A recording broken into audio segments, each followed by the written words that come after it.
მოგესალმებით, დღეს ორშაბათია და ჩვენი სამედიცინო გადაცემა თეთრი ორშაბათი კვლავ ეთერშია. დღევანდელი ჩვენი საუბრის თემა ძალიან საინტერესო და ძალიან უწყინარია, მაგრამ არ არსებობს ოჯახი და არ არის მე მგონი ადამიანი, რომელსაც ეს პრობლემა არ ეხებოდეს. ჩვენი ცხოვრების პირობებში, მაშინ როდესაც ყველა დატვირთულია, როდესაც მთლიანად დარღვეულია კვების რეჟიმი.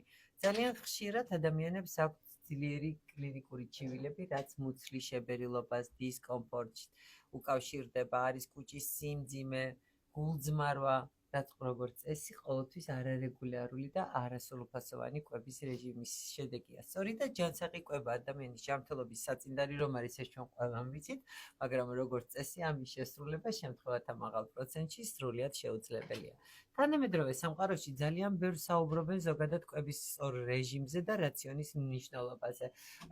ეს ყბათაღებული დიეტები უკვე კარგავს თავით აქტუალობას და ძირითადად ნუტრიციოლოგების და კვების სხვადასხვა სწორი რეჟიმებით ბრძვით არა მხოლოდ წონას, არამედ ძლიერ დისკომფორტს. თუ რა არის როგორც წესი ამ სიმპტომების გამომწვევი მიზეზი, რათი შეგვიძლია ვებრძოლოთ, მაგალითად ხმაურიან მუცელს, შებერილობას, მუცლის ტკივილს, რა როლი აქვს კვების რაციონს და კვების რეჟიმს საჭმლის მომნელებელი სისტემის ნორმალურ ფუნქციონირებაში და როგორ დავეხმაროთ ჩვენ ორგანიზმს საკვების ადვილად მონელებაში, ამ თემაზე სასაუბროს დღეს ჩვენთან სტუმრად მოვიწვიეთ საერთაშორისო ფარმაცევტული კომპანია GM Pharma-ს პროდუქციის მენეჯერი ქალბატონი თამარ ნანობაშვილი.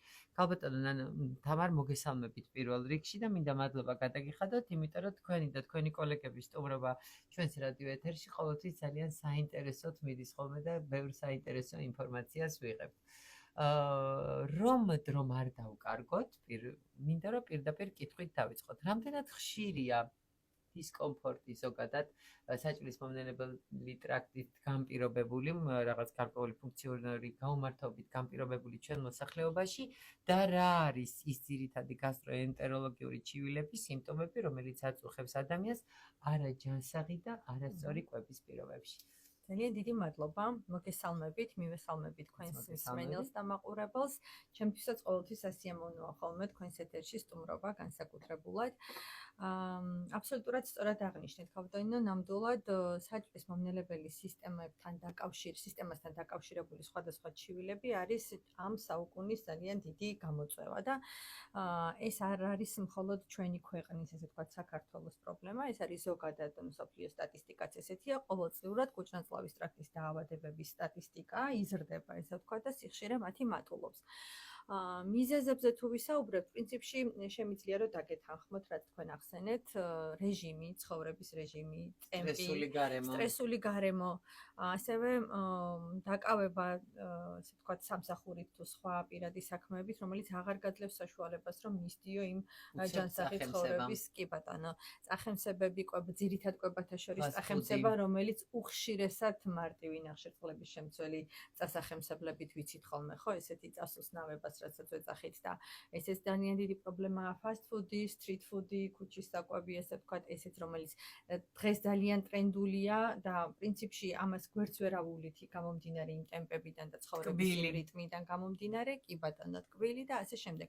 აი ეს ყველაფერი ერთობლიობაში ქმნის, რა თქმა უნდა, საჭმლის მომნელებელ ტრაქტთან დაკავშირებულ პრობლემებს.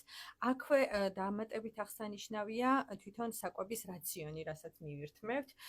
ესეც რამდენად ჩვენ შეიძლება ვეცადოთ, რომ თქვა ჩვენი თებში იყოს დაბალანსებული დღის განმავლობაში, მაგრამ თვითონ ის პროდუქტები ხარისხობრივად რამდენად ისეთია, როგორიც უნდა იყოს, ეს კიდევ მეორე საკითხია ხოლმე. ამიტომ აი ესეთი კომპლექსური პრობლემაა, ესე ვთქვათ, და მიზეზიც ძალიან მრავალფეროვანია. თუმცა შედეგი ყველა ქვეყანაში ერთია და საქართველოს არ არის გამონაკლისი, კუჭ-ნაწლავის ტრაქტის დაავადებების სიხშირე ფაქტია, რომ მატულობს, ახალგაზრდავდება სხვადასხვა დაავადებები, მაგალითად კუჭისყლოვანი დაავადებები თინეიჯერებში დღეს ძალიან პოპულარულია. შენი კუჭი თავის თავს ინელებს. კი, ნამდვილად ესეა, ნამდვილად ასეა, ამ ინტერვალური ფასტინგებით ძალიან დიდი ხნის შუალედით კვების გარეშე, რა თქმა უნდა, ამით მერე ჩვენ ვაზიანებთ კუჭის ლორწოვანს და მოკლედ ძალიან ბევრი მიზეზი რაც ჩამოუთვალეს. სათბილის მომნელებელი ტრაქტის ფუნქციურ გაუმართავობაზე საერთოდ ზოგადად ძალიან ბევრი კლინიკური ჩივილი საუბრობს, მაგრამ რა არის ის ძირითადი სიმპტომები, რომელიც არ უნდა გამოეპაროს ადამიანს და პირველივე ამ სიმპტომების გაელვებისთანავე ჯობია რომ მიმართოს ექიმ სპეციალისტს. კი ბატონო, გეტყვით, ანუ ზოგადი ჩივილები, ესე ვთქვათ, რაც შედარებით მსუბუქი ჩივილებია და შეიძლება დროში გახანგრძლივებულათაც აწუხებდეს ხო პაციენტს, იგივე მაგალითად სიმძიმე და დისკომფორტი, განსაკუთრებულად კვების მიღების შემდგომ განვითარებული ეპიგასტრიუმის არეში სიმძიმე, შებერილობა, გულწმარვა, დისკომფორტი მუცელში, რაც თქვენ ახსენეთ, ყურყური და ასე შემდეგ. ესენი შეგვიძლია განვიხილოთ როგორც ესე ვთქვათ შედარებით უფრო ვთქვათ ნაკლებად საშიში სიმპტომები, თუმცა დროში თუ ის ხანგრძლივდება, რა თქმა უნდა, აქ ლაპარაკი არის და ეჭვი უკვე უნდა მივიტანოთ, რომ რაღაცა ქრონიკული პროცესი ხო არ მიმდინარეობს კუჭნაწლავის ტრაქტში. მაგრამ არსებობს, რა თქმა უნდა, ისეთი ჩივილები, რომელიც აი პირველივე შემჩნევისას უნდა აუცილებლად განგაში სიგნალი ჩავრთოთ და პაციენტმა უნდა მიმართოს სამედიცინო დაწესებულებას, ექიმთან კონსულტაცია გაიაროს და ასე შემდეგ.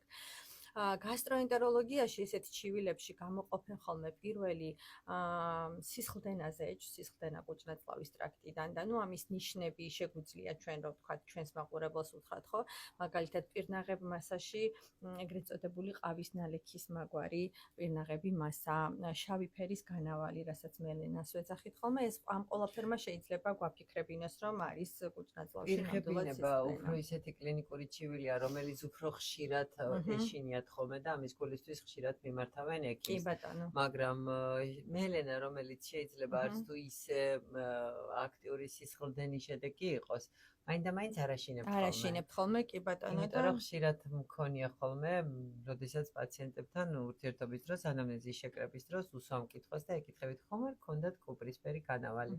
რაღაცას გაიხსენებს, რომ კი მქონდა თითქოს, მაგრამ ამას ყურადღება არ მიაქცია. განსაკუთრებით იმ ადამიანების კატეგორიის, ხო მარტო კვების რეჟიმს არ უკავშირდება, ხო აი რამდენიმე დაავადება, რომელიც მოითხოვს დეზაგრეგანტებს, ანტიკოაგულანტებს, სისხლის გამათხელებლებს, ასე ვთქვათ, როგორც ეძახიან და ხანძლივი დროის განმავლობაში მათი მიღება ხდება საჭმლის მომნელებელი ტრაქტის გარკვეული დაზიანების მიზეზი, რომელმაც შეიძლება მიყვანოს აი სისხლდენა, არა მხოლოდ სისხლდენა, ამიტომ უამრავ სხვა პრობლემām.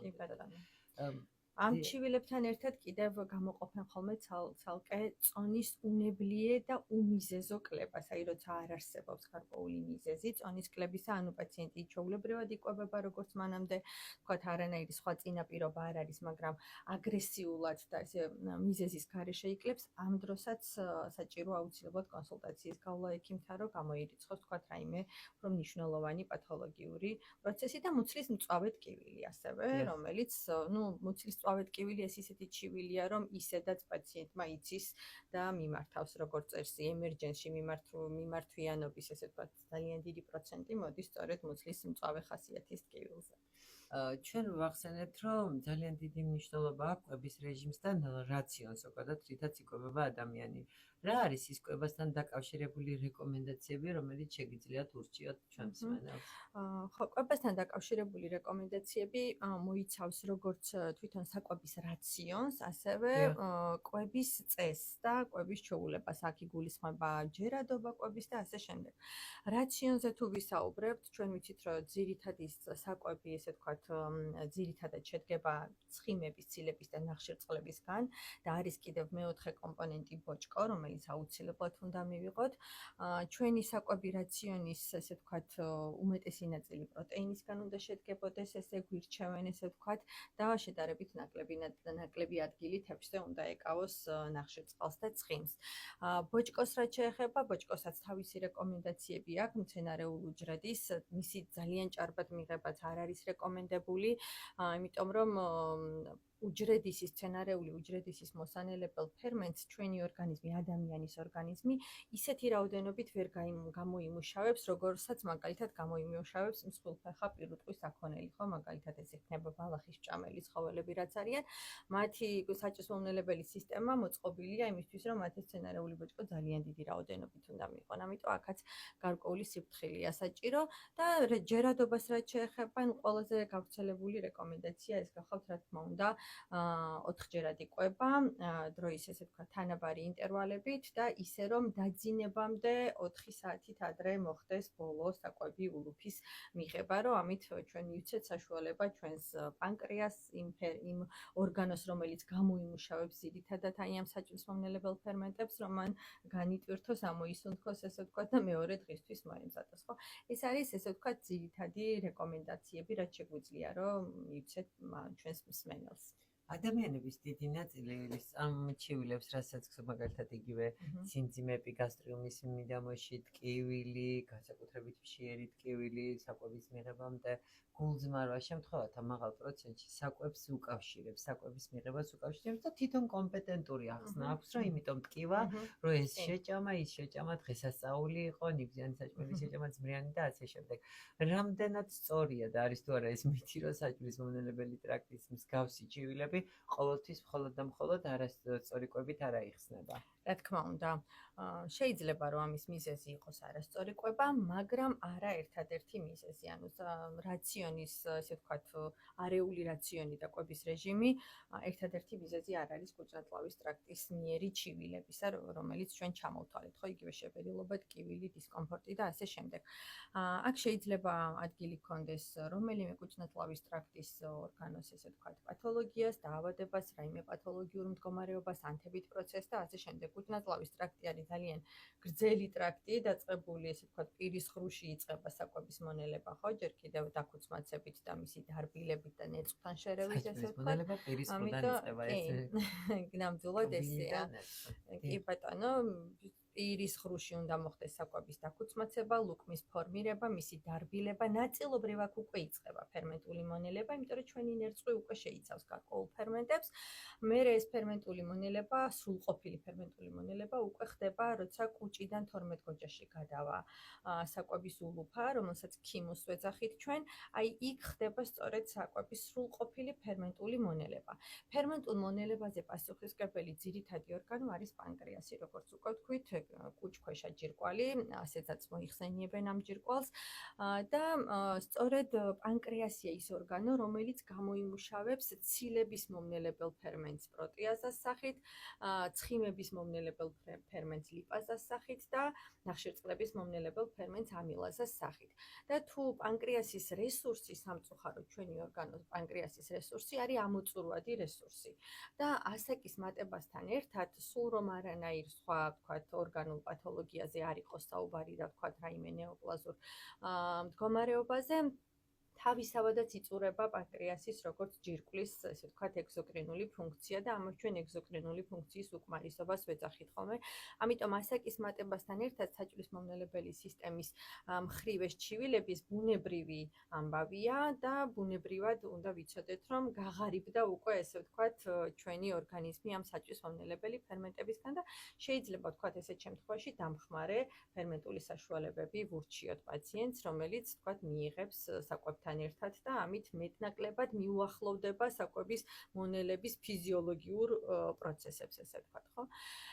აქედან გამომდინარე, აი მთელი ეს ჯაჭვი საჭმლის-მომნელებელი სისტემა მუშაობს როგორც კონვეირის პრინციპი, ხო? ერთი რგოლიც კი თუ სადღაც დეფექტურია, ესე ვთქვათ, და რაღაცა იქ პროცესი არ მიდის ისე როგორც უნდა წავიდეს, მერე მთელი ეს ჯაჭვი ირღვევა ხოლმე და კასკადი მოდის მერე აი ამ საჭმლის-მომნელებელი სისტემის ჩივილების. ასე რომ მხოლოდ კვებასთან მიმართებით ვერ ვიტყვით, რომ ეს არის მხოლოდ და მხოლოდ კვების ბრალი და რა თქმა უნდა, აქ გასათვალისწინებელია აი ეს ორგანოთა მდგომარეობა საჭმლის-მომნელებელი ტრაქტის, ხო?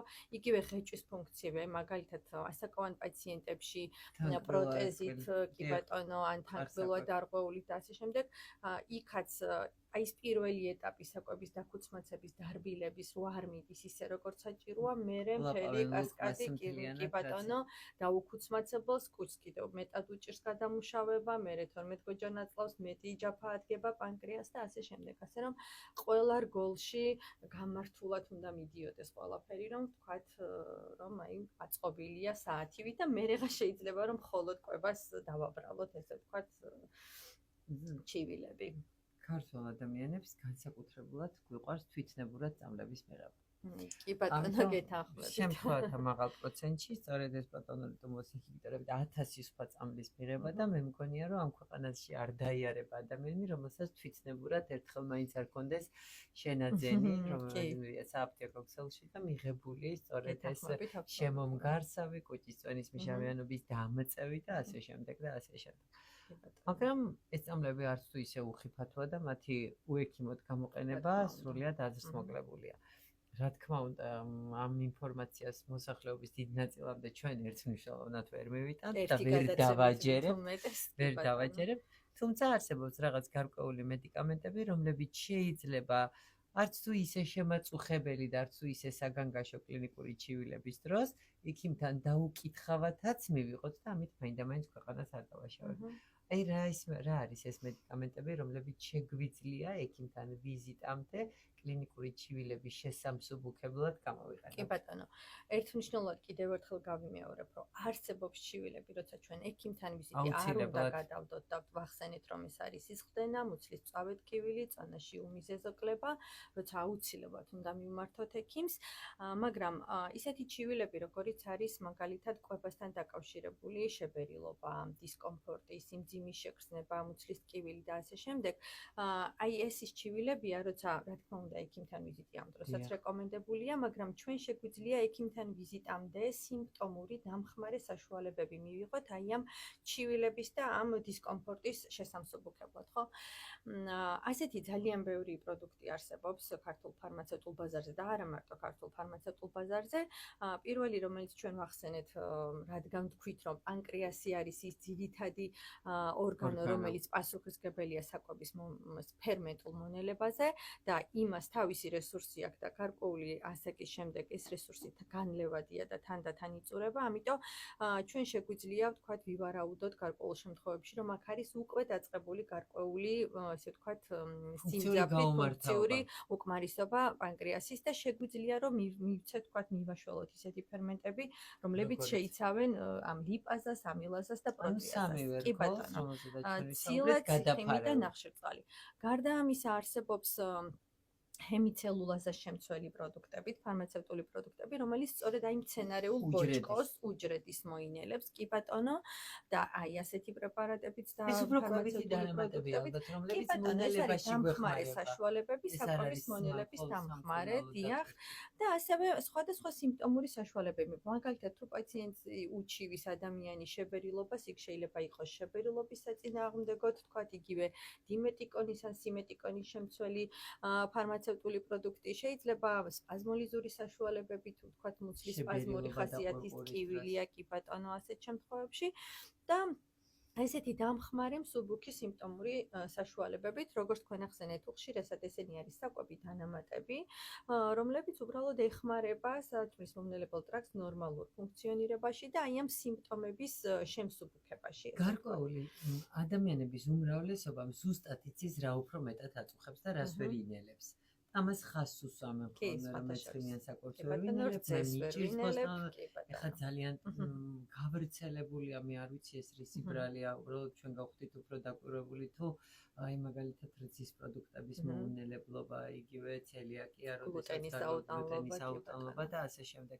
ამიტომ რაღაც გარკვეული მიმართულებით ჩამოყალიბებული არიან რას ვერ ინელებენ. უხშირესად ეს არის ხოლმე ალბათ დამეთანხმებით უჯრედისი, ამბობენ ხოლმე რომ აი მცენარეს უხილს და ბოსნეულს აუტანლობასაც ძალიან ბევრი აღნიშნავს. ძალიან ხშირად არის ლაქტოზაც ბოლო პერიოდში განსაკუთრებით და ეს გლუტენის აუტანლობაც პოპულარული გახდა ბოლო პერიოდში, ესეც ცელიაკიის დაავადება, ხო?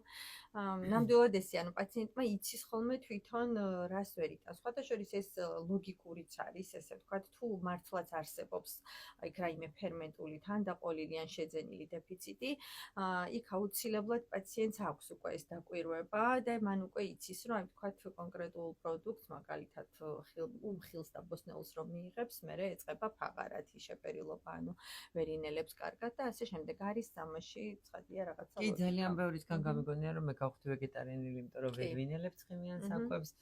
და ნუ ერთის პროდუქტებზე გადავედი ნუშის რძეზე და ასე შემდეგ, რაც ახლა ჩვენთვის ცოტა უცხოა. უცხოა ჩვენი კულტურისთვის, კი, აი თქვენ მაინდა-მაინც ბევრი საერთოდ რო არ გვაქვს და ჩვენ სტუდიაში გვაქვს წარმოდგენილი ორი პრეპარატი, ეს არის რეოკონი და დიალაკ ფორტე. თუ შეიძლება რომ მოგვიყვეთ ამ ორი პრეპარატის შესახებ და რატომ გადაწყვიტეთ, რომ ჩვენი მსმენელისთვის და მაყურებლისთვის მიგეწოდებინათ ეს კი ბატონო, აი ზუსტად გამომდინარე იქიდან, რაზეც ჩვენ ვისაუბრეთ, ხო, რომ ცილა, ცხიმი, ნახშირწყალი და ბოჭკო, ეს არის 4 ძირითადი შემადგენელი კომპონენტი ჩვენი ყოველდღიური საკვები რაციონისა. რეოკონი გახლავთ 4 მოქმედების კომბინირებული საშუალება, რომელიც შეიცავს ცილის მომნელებელ ფერმენტსაც, ცხიმის და ნახშირწყლების მომნელებელსაც, ასევე ჰემიცელულაზას, ანუ იმ ფერმენტს, რომელიც უჯრედის მოინელებს კონკრეტულად მცენარეულ ბოჭკოს და პლუს ამას დამატებული აქვს ასევე დიმეტიკონი, შებერილობის ძალიან სწრაფად და ეფექტურად მოსახსნელად და მეოთხე კომპონენტია კიდევ ძალიან საინტერესო, ეს არის ხარის ნაღლის ექსტრაქტი. აღმოჩნდა, რომ ნაღლის მჟავები არის ის ნივთიერება, რომელმაც უნდა მოამზადოს საკვებიდან მიღებული ცხიმი, იმისთვის რომ მერე პანკრეასიდან წამოსულმა ლიპაზა მის ადგილად მოინელოს.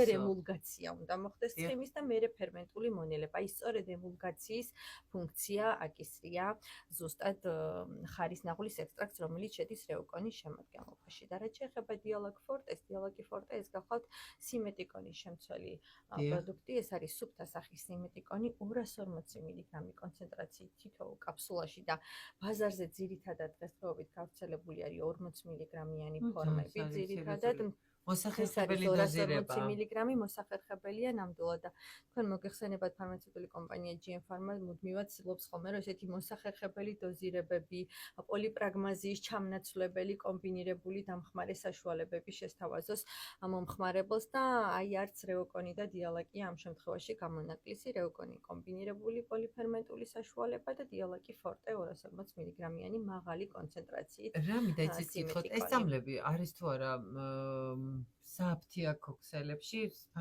როგორ გაიცემა რეცეპტი ორივე გაიცემა ურეცეპტოდ, რეოკონი გახლავთ დამხმარე საკვები დანამატი, სათესმოვნელებელი სისტემის დამხმარე, დიალაკი ფორტე კი გახლავთ ურეცეპტოდ გასაცემი მედიკამენტი. და როგორ მიიღება ეს წამლები უშუალოდ კვების დროს? უშუალოდ კვების დროს.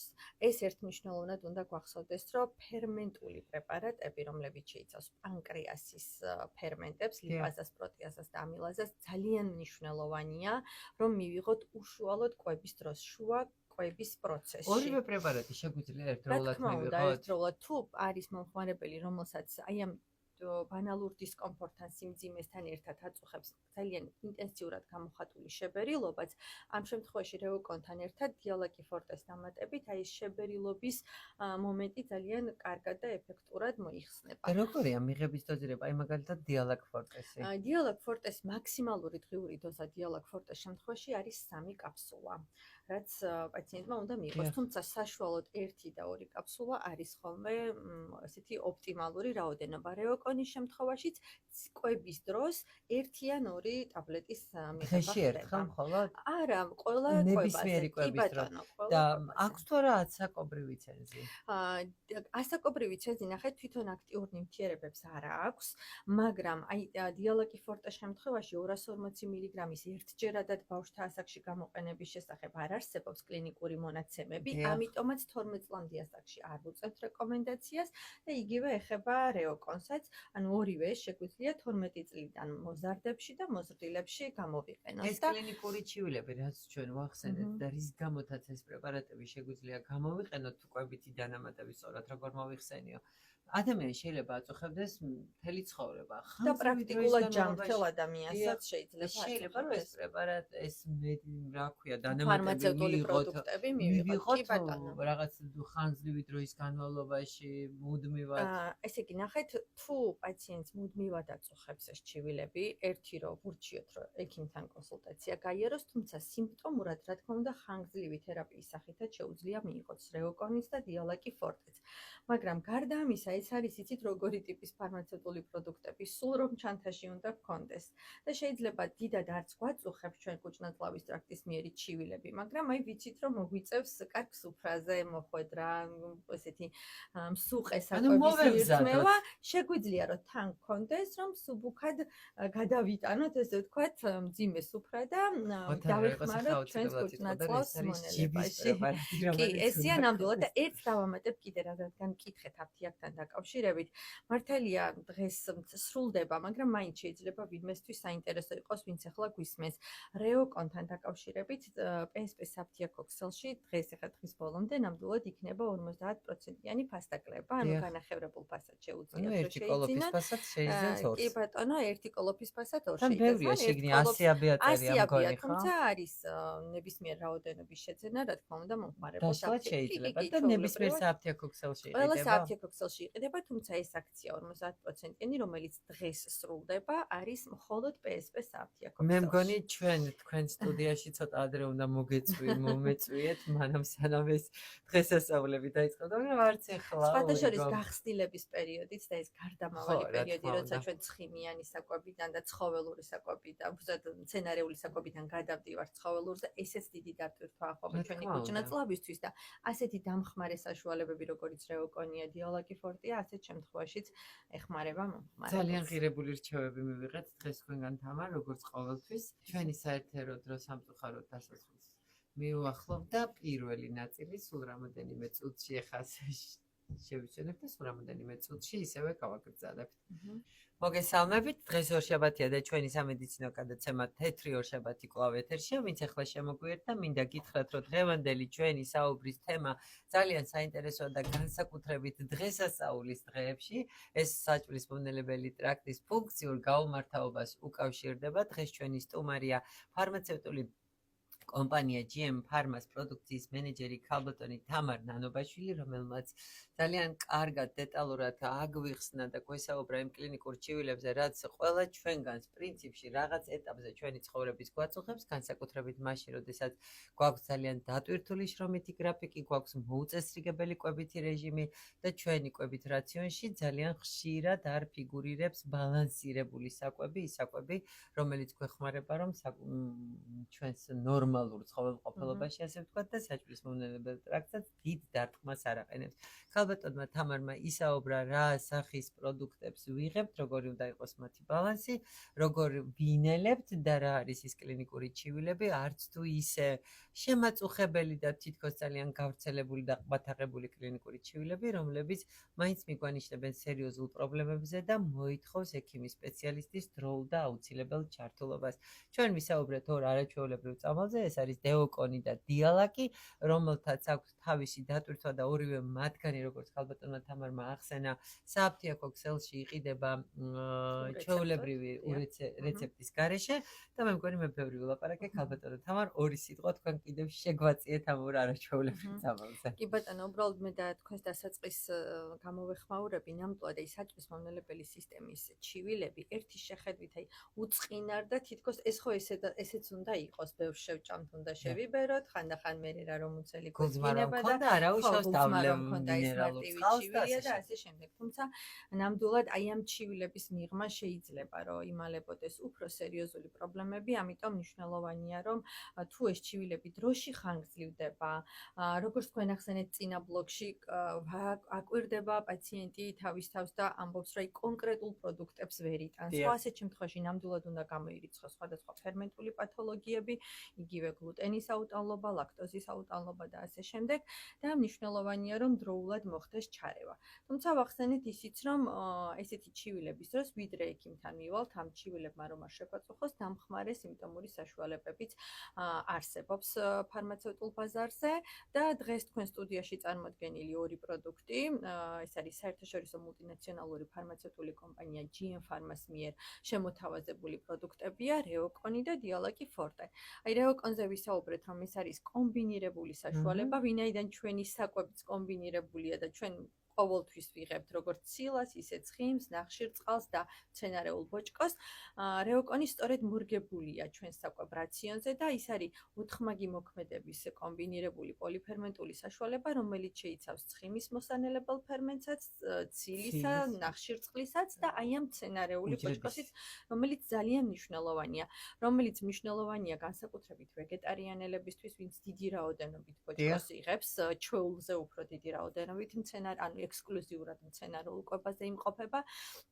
ექსკლუზიურად მცენარეულ კვებაზე არიან ხოლმე, შეიძლება არ იყო ვეგეტარიანელი, მაგრამ მართლმადიდებლური სარწმუნოებიდან გამომდინარე, მაგალითად მარხვის პერიოდში და ამ დროსაც მნიშვნელობა აქვს, კი ბატონო, ჰემიცელულოზას შემცველ დამხმარე საშუალებას და რეოკონი ასეთ შემთხვევაშიც გამოგვადგება და მეოთხე კომპონენტი ასევე რომელსაც შეიცავს რეოკონი, ეს არის დიმეტიკონი შეფერილობისთვის და ხარისნაღვლის ექსტრაქტი, ნატურალური ნაღლის მჟავები იმისთვის, რომ ჩვენი ცხიმები კიდევ უფრო ადვილად მოინელოს. ყველაზე მეტად ჩვენს პანკრეასს, ანუ მთავარ ფერმენტების გამომმუშავებელ ორგანოს ყველაზე მეტად უჭირს ცხიმის მონელება. იმიტომ რომ მაგალითად ნახშირწყალის მომნელებელი ამილაზაც მართალია მცირე რაოდენობით, მაგრამ ნერწყვში გვხვდება. პროტეაზასაც ვთქვათ, იგივე კუჭის სეკრეტშიც გვხვდება პროტეაზა, მაგრამ ლიპაზა არის ერთადერთი ფერმენტი, რომელიც არსად პანკრეასის გარდა ის არ გამომუშავდება. ამიტომაც არის, რომ პანკრეასის ფუნქციურ უკმარისობას პირველ რიგში სწორედ ამით აფასებენ. კი ბატონო, ლიპაზით და მოუნელებელი ცხიმი, ესე ვთქვათ, ცხიმის ნაწილაკები განავალში ერთ-ერთი ნიშანია ხოლმე სწორედ პანკრეასის ფუნქციური უკმარისობის. ამიტომ ლიპაზას რო კიდევ უფრო მეტად გავუადვილოთ ცხიმის მონელება, ამისთვის საჭიროა მისი წინასწარ ემულგაცია და სწორედ ეს ნატურალური ნაღლის მჟავები ადამიანებისთვისაც, რომლებიც ვერ ახერხებენ დღის განმავლობაში რამოდენიმეჯერ საკვების მიღებას და დღეში ერთხელ და დიდი ულუფით, კი ბატონო, მათთვისაც ნამდვილად. კი ბატონო, ძალიან მოსახერხებელია და რაც შეეხება დიალაგფორტეს, როგორც ვახსენეთ, ეს არის სუფთა სახის დიმეტიკონი, კონცენტრირებული მაღალდოზიანი 240 მგ-ით თითოეულ კაფსულაში. მოსახერხებელი დოზირება. ძალიან დიდი მადლობა თამარ, ძალიან საინტერესო საუბარი გამოგვივიდა. ვემშვიდობებით ჩვენ მსმენელს და მაყურებელს და ზუსტად ერთ კვირაში კვლავ საინტერესო სტუმრით და საინტერესო თემით პირდაპირ ეთერში დავბრუნდებით. ბედნიერ, ჯანმრთელ და წარმატებულ კვირას გისურვებთ. ნახვამდის. გემშვიდობებით.